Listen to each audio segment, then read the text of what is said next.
दर्शकों, आपको बता दें, जैसा कि आप जानते हैं कि हमारा देश आज 80वां जो है स्वतंत्रता दिवस मनाने की तैयारी में है। लेकिन सवाल वहीं एक मेरी जो अंतरात्मा से उठता है कि हमारे देश में 80 साल में हम कहाँ पहुँचे। आज अमेरिका की बात करें या चाइना की बात करें या रशिया की बात करें या और कंट्रीज़ की बात करें, वो टेक्निकली इतनी डेवलप हो चुकी हैं, इतना इंफ्रास्ट्रक्चर उनका डेवलप हो चुका है, वहाँ का युवा इतनी टेक्नोलॉजिकली एडवांस हो चुका है कि हमारे युवा आज बहुत पीछे हैं। और शायद ये अगर गहराई से बात करें तो सरकारों की भी कमी है कि सरकार रिसर्च एंड डेवलपमेंट पे काम नहीं कर पाई है। आज हमारे देश में एक जागृति पैदा होनी चाहिए देश को डेवलप करने के लिए। देश को जो हमारे एक समाज सेवी हैं, जो डेवलपमेंट और व्हील्स की बात की जाती है, वो डेवलपमेंट व्हील्स पर होना चाहिए। अब वो कैसे होगा, ये सरकार के पॉलिसी मेकर्स जाने और सरकार में बैठे हुए लोग जाने, क्योंकि that is the primary responsibility of them कि वो इस चीज़ को आगे लेकर जाएं। इसी मुद्दे पर बात करने के लिए मेरे साथ मौजूद है महेंद्र कुमार राजपूत जी, जो कई सालों से हमारे चैनल पर आ भी रहे हैं और इनका एक विज़न है कि देश आगे बढ़े, किसी तरह से रिसर्च एंड डेवलपमेंट पे काम हो। भाजपा के बड़े वरिष्ठ विचारक भी हैं और अखिल भारतीय स्वर्णकार समाज विकास एवं शोध संस्थान के राष्ट्रीय अध्यक्ष हैं और राष्ट्रीय विकास की गति के नाम से अपने एक जर्नलिज्म का प्लेटफॉर्म भी चलाते हैं। राजपूत जी, स्वागत है आपका। आज हमारा देश जो है एक तरह से थोड़े 2 दिन बाद 80वां हमारा स्वतंत्रता दिवस मनाएगा। क्या आपको कहीं लगता है कि हमारे देश में अभी वो डेवलपमेंट नहीं हो रहा है जो होना चाहिए, और यहाँ पर टेक्नोलॉजिकली हम एडवांस कब बनेंगे? नमस्कार, धन्यवाद आप भारती न्यूज़ को।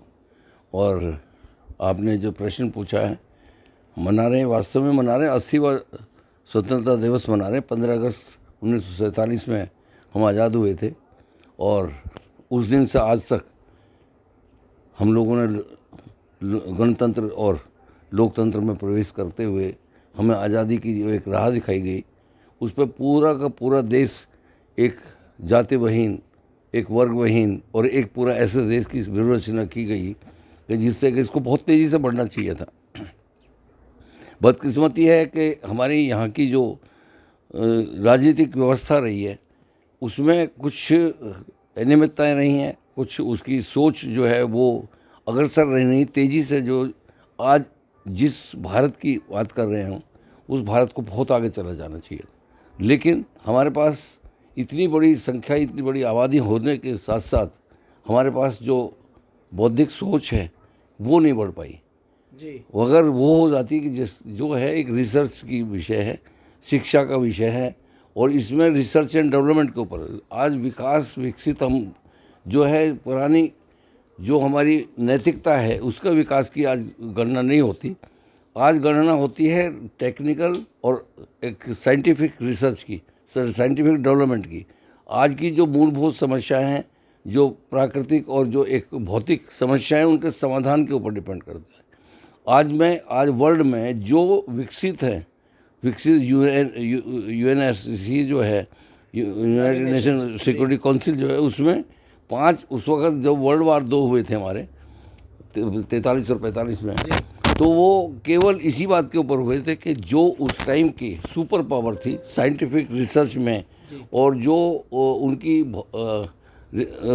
जो उपलब्धियां थी वो वर्ल्ड में उस टाइम पे उनसे आगे नहीं थी। चीन, फ्रांस, यूके, रसिया और अमेरिका, ये उस टाइम पे इतनी सुपर पावर थी कि इनके मुकाबले पे वर्ल्ड वार में पता लग गया था कि इनके पास सब कुछ है।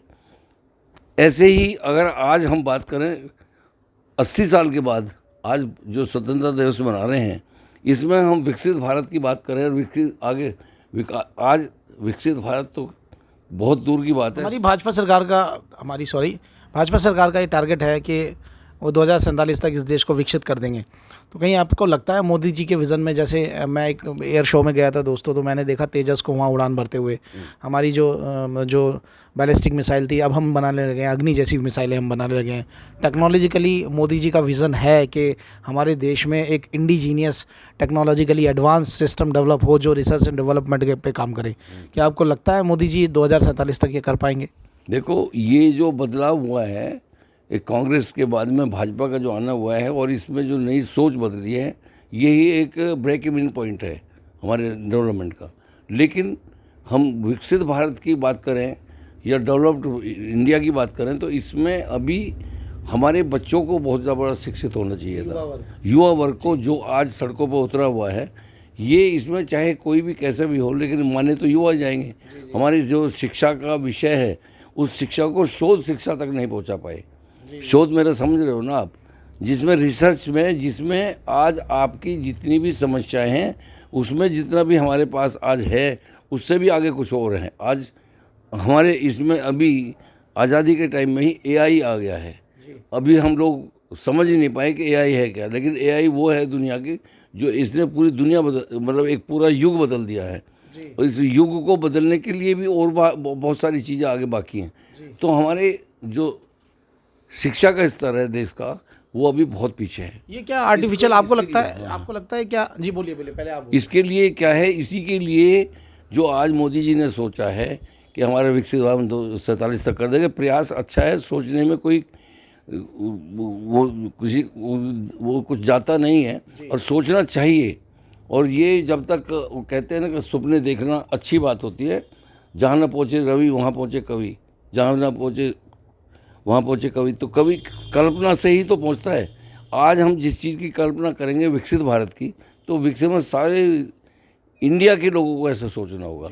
आपको लगता है हमारे देश के युवा ज़्यादा को राजनीति की जा रही है? मैं हमेशा से दर्शकों ये पॉइंट उठाता हूँ कि युवाओं को जो यूनिवर्सिटी और कॉलेजेस में जो राजनीति की जाती है, वहाँ से जो राजनीतिक ट्रैक युवाओं को मिलता है, उससे कहीं ना कहीं युवा अपनी क्वालिटी खो देता है। तो आपको लगता नहीं है कि जो यूनिवर्सिटी कॉलेजेस या संस्थानों में राजनीति होती है, युवाओं को उस तरफ ना धकेल कर, जैसे अमेरिका और यूरोपियन कंट्रीज़ में होता है, कि रिसर्च एंड डेवलपमेंट की तरफ धकेले जाना चाहिए? देखिए, इसका सिस्टम ही ये नहीं चाह रहा है कि डेवलप हो इंडिया। हमारे जहाँ कई पूरे वर्ल्ड की बता रहा हूँ मैं आपको, जहाँ भी राजनीति शिक्षा के उसमें या विकास के उसमें आ जाएगी, तो राजनीति से तो बहुत दूर है विकास। राजनीति तो केवल उसको मैनेज कर सकती है। मैं राजनीति को, मैंने भी राजनीति से एमए किया है, लेकिन राजनीति जो विकास है, जो डेवलपमेंट है या होने वाला है या आगे करना है या देश को आगे ले जाना है, लाना है, उसका तो मैनेजमेंट है खाली। हम अपने युवाओं को राजनीति में धकेली क्यों रहे हैं? ऐसे राजनीतिक चीज़ें, इंटरव्यूज़, किसी कॉलेज में आप चले जाइए, वहाँ जॉइंट सेक्रेटरी बन रहा है, प्रेसिडेंट बन रहा है।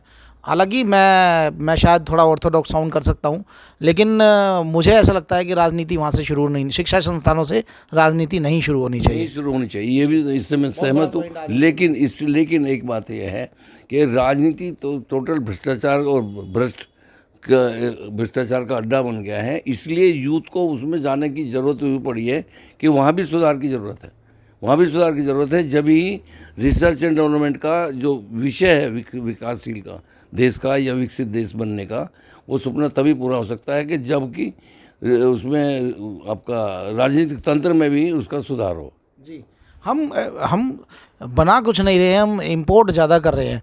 तो जब मेरे को याद है दोस्तों, हमने कहीं पढ़ा था कि जब भाभा न्यूक्लियर प्लांट इंडिया में लगाए गए, उस समय आज़ादी के बाद जो पहली सरकार थी, तब हमने न्यूक्लियर पावर बने, जब हमने पोखरण विस्फोट की संख्या जो प्रारंभ की, तो उस समय इंदिरा की सरकार थी। इंदिरा गांधी का भी विज़न बहुत ब्रॉड था इंडिया को लेकर, और वही लोग, चाहे वो राजनीतिक पार्टियां अलग अलग हों, विचारधारा अलग हो, जो विज़न, मुझे ऐसा लगता है, जो विज़न इंदिरा गांधी का था इस देश को डेवलप करने का, वही विज़न आज मोदी जी का है।